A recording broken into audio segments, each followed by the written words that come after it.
नमस्कार दोस्तों। आप लोग सोच रहे होंगे कि आज फिर से मैं कोई पोइम सुनाऊंगी, लेकिन आज मैं लाइव आई हूँ कोई पोइम सुनाने के लिए नहीं, जस्ट इमिग्रेशन फ्रॉड्स के बारे में बात करने के लिए। अभी कुछ देर पहले मैं एक वीडियो देख रही थी, उसमें कंप्लीट एक पर्सन एक कंपनी थी ऑनलाइन जिसने एक पर्सन से 6 लाख रुपए लिए सिर्फ ये बोल के कि वो उसको कैनेडियन वर्क परमिट दे रहे हैं। उन्होंने उस स्पेसिफिक पर्सन को, मैं किसी का नाम नहीं लूँगी, लगा लीजिए कि मोहन उनके पास गया कि मुझे वर्क परमिट चाहिए, और उन्होंने बोला कि ठीक है, हम आपसे कोई गवर्नमेंट चार्जेस नहीं लेंगे और आपको वर्क परमिट दे देंगे, कैनेडियन वर्क परमिट। तो मोहन एक कैरेक्टर का हमने नाम दे दिया, ठीक है। तो मोहन ने उनको सबसे पहले LMIA के लिए पैसे पे किए। अभी कुछ लोगों को शायद पता नहीं होगा LMIA क्या होता है। LMIA होता है लेबर मार्केट इम्पैक्ट असेसमेंट। जब आप जॉब के लिए अप्लाई करते हो तो एक कैनेडियन गवर्नमेंट के एंड से जो लोग डायरेक्ट वर्क परमिट अप्लाई करते हैं उनके लिए एक डॉक्यूमेंट होता है LMIA, जो कि ये प्रूफ करता है कि लेबर मार्केट, ये जो कैंडिडेट है ये अगर यहाँ जॉब करने आता है कनाडा में, तो ये किसी भी तरह से लेबर मार्केट को नुकसान नहीं होगा इसको बुलाने से, या तो वो न्यूट्रल ही रहेगा या फिर प्लस पॉइंट जो लेबर मार्केट है उसको प्रॉफिट ही होगा। तो उसने पे किया $1000 आपके LMIA के फ़ीस लगती है, इंक्लूडिंग जो आपके रेस्ट गवर्नमेंट चार्जेस रहते हैं उनको मिला के ऑन एन एवरेज 4000 के आसपास ये जाता है। तो मोहन ने 1000 और $2000 LMIA के लिए पे कर दिए। उसके बाद जो वो XYZ कंपनी थी जो उसको वर्क परमिट दे रही थी, उन्होंने बोला कि अभी आपका जो प्रोसेस हो गया है, 6 महीने का प्रोसेस होता है LMIA, जब आप अप्लाई करते हो 6 महीने लगते हैं उसको आने के लिए। तो उन्होंने बोला कि आपका LMIA आ गया है, अब आपका केस एम्बेसी फाइल होगा। तो जब हम इलेक्ट्रॉनिकली एम्बेसी फ़ी पे करते हैं उसके लिए अलग से एक फॉर्म आता है, आपका ऑनलाइन आपको फॉर्म मिलता है जिसमें लिखा होता है कि इस कार्ड के थ्रू इस डेट को, जिसका एक्सपायरी नंबर कार्ड नंबर ये था, उससे पेमेंट हुई है।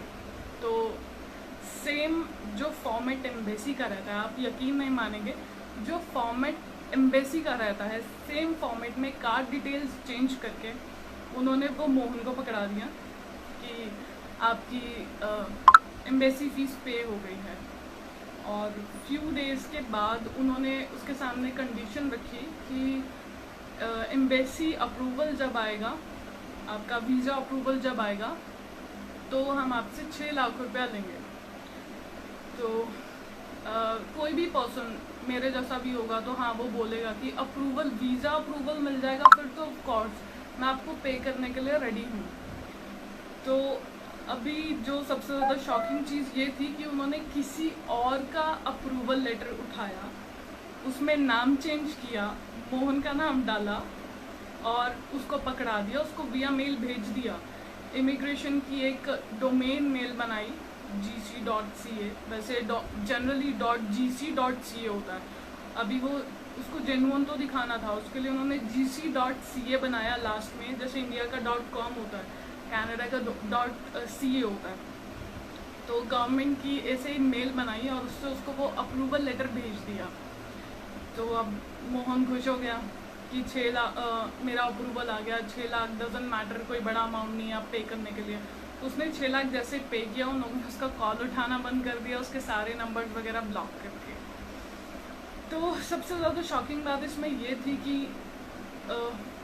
इमिग्रेशन के जो एक्चुअली में डॉक्यूमेंट्स होते हैं, जो उनका पैटर्न होता है, सेम को कॉपी पेस्ट किया, एंड देन कॉपी पेस्ट करने के बाद उन्होंने उसमें नाम चेंज करके सामने वालों का पागल बनाया है। तो इस चीज़ के लिए मैं सबसे ये चीज़ रिक्वेस्ट करूँगी कि ऐसे फ्रॉड से बच के रहें। और ऐसे ही 2-3 मेरे पास मैं आपको ज़रूर बताना चाहूँगी। एक अम्बाला में ही कंसल्टेंट है, मैं किसी का नाम नहीं लूँगी यहाँ पे, अम्बाला की एक कंसल्टेंट है, कैंडिडेट का नाम फिर से हम लोग मोहन एज्यूम कर लेते हैं। मोहन का वीज़ा आ गया, मोहन बहुत खुशी से एयरपोर्ट पहुंच गया। एयरपोर्ट पहुंचने के बाद वहाँ पे इमिग्रेशन ने उससे कुछ क्वेश्चंस किए, इमिग्रेशन ऑफिसर्स होते हैं जो वहाँ पे एयरपोर्ट पे आपसे वो कुछ क्वेश्चंस करते हैं, उससे क्वेश्चंस किए तो वो बच्चे को उन्होंने वापस भेज दिया, क्योंकि कुछ ऐसे रीजंस थे या कुछ क्वेश्चंस थे जिनका वो जवाब नहीं दे पाया। और मे बी यूनिवर्सिटी की वजह तरफ से कोई इशू था, तो उस बच्चे को वापस भेज दिया। जब वो वापस आया तो उसका रीअप्लाई केस किया उसके एजेंट ने। रीअप्लाई करने पे भी उसका केस रिफ्यूज़ हो गया। जब भी आपका केस 1 से 2 बार रिफ्यूज़ होता है या आपको इमिग्रेशन वापस भेजती है, तो एक ना GCMS की होता है, GCMS की नोट्स होते हैं जिनको केप नोट्स भी बोलते हैं, बहुत से लोगों को पता होगा। केप नोट्स के अंदर जो आपका रिफ्यूज़ल का रीज़न होता है वो एग्जैक्ट लिखा होता है, कंप्लीट पूरा स्टोरी जैसे बोलते हैं ना, स्टोरी की तरह से पूरा लिखा होता है कि किस रीज़न की वजह से मैं रिफ्यूज़ल दे रहा हूँ। तो वो केप नोट्स उसके एजेंट ने निकलवाए सिर्फ ये चीज़ वेरीफाई करने के लिए कि इमिग्रेशन ने इसको वापस इंडिया क्यों भेजा वहाँ से। तो जो केप नोट्स की जनरली फ़ीस होती है, एक नॉर्मल जो अमाउंट है वो $40 है। आप गूगल पे भी चेक कर सकते हो। $40 अगर आप उससे प्रीमियम सर्विस लेते हो तो $60, अगर आप एडवांस प्रीमियम सर्विस लेते हो तो $120 लगते हैं इसके। अगर हम आज के डॉलर रेट के हिसाब से देखें तो on an average in between 6500 से 7000 के बीच में $120 बनते हैं। और $40 तो आप लगा लीजिए लाइक 2000 के आसपास या 2200 के आसपास में होंगे। तो वो जो एजेंट था उसने उस कैंडिडेट मोहन, जो हमने नाम इस्यूम किया, उस मोहन से 60,000 रुपया लिया सिर्फ केप नोट्स के लिए, जिसके लिए सिर्फ आपके इन बिटवीन $40 से लेके $120 तक का खर्चा था। तो एंड सबसे इम्पॉर्टेंट थर्ड, वर्क परमिट को लेके बहुत ज़्यादा फ्रॉड्स चल रहे हैं। मोहाली में ऐसे बहुत से लोग हैं जो आपको वेजिटेबल एंड फ्रूट पिकर की जॉब बोल के आपको एनरोल कर लेंगे, या पैकिंग वाले जो होते हैं, फूड पैकिंग वाले बोल के आपको एनरोल कर लेते हैं जॉब के लिए। तो प्लीज़ प्लीज़ प्लीज़, कोविड चल रहा है, वैसे भी बोलना था स्टे सेफ, बट ऐसे फ्रॉड से भी ऐसे किसी को एक एग्जांपल जो मैं जनरली अपने कैंडिडेट्स को देती हूँ कि जो भी लोग आपको वर्क परमिट देते हैं जनरली वो बोलते हैं आप सिर्फ गवर्नमेंट चार्जेस पे करो, हम आपसे अपनी फ़ीस नहीं लेंगे, वो हम आपसे आफ्टर वीज़ा लेंगे।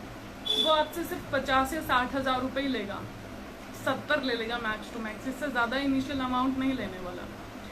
इतना अमाउंट आप फ़र्ज़ करें, मैं 70,000 एक कंसल्टेंट ने 5 लोगों से ले लिए, तो नॉर्मल सी बात है उसके पास 3.5 लाख रुपया हो गया। वो वहाँ से अपना ऑफिस बंद करके कहीं और शिफ्ट हो सकता है, उसका कुछ नहीं जाएगा, आपके 70,000 गए। और आज के टाइम पे आपको पता होगा आज के क्या पैसे की वैल्यू कितनी है। 70,000 भी बहुत बड़ा अमाउंट है, सोचने को लगता है कि हाँ नहीं भी है, बट स्टिल बहुत बड़ा अमाउंट है।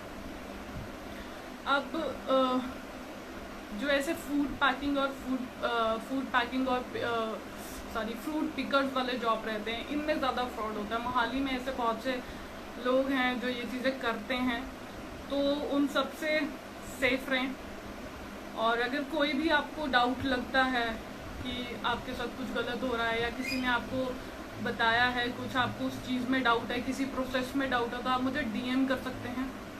अदरवाइज सबसे बेस्ट ऑप्शन ये रहेगा, कैनेडियन इमिग्रेशन की ऑफिशियल साइट पे आप जा सकते हो, वहाँ पे आपको A to Z सारा प्रोसेस मिल जाएगा, हर एक चीज़ मिल जाएगी, ठीक है। अदरवाइज कुछ भी इशू आता है आप लोग मुझे DM कर सकते हैं, आपको रिप्लाई ज़रूर मिलेगा सभी चीज़ों का। Thank you very much and stay safe in सब चीज़ों से, ठीक है। Thank you very much.